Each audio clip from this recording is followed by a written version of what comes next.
كلما دخل عليها زكريا المحراب وجد عندها رزقا قال يا مريم أنى لك هذا قالت هو من عند الله إن الله يرزق من يشاء بغير حساب.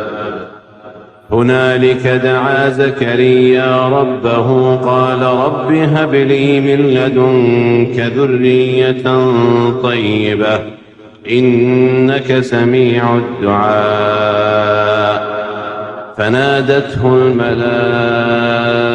الملائكة وهو قائم يصلي في المحراب أن الله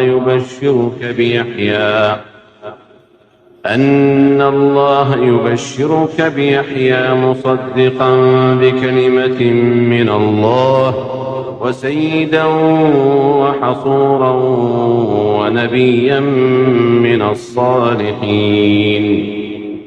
قال رب أنى يكون لي غلام وقد بلغني الكبر وامرأتي عاقر قال كذلك الله يفعل ما يشاء. قال رب اجعل لي آية قال آيتك ألا تكلم الناس 3 أيام إلا رمزا واذكر ربك كثيرا وسبح بالعشي والإبكار. وإذ قالت الملائكة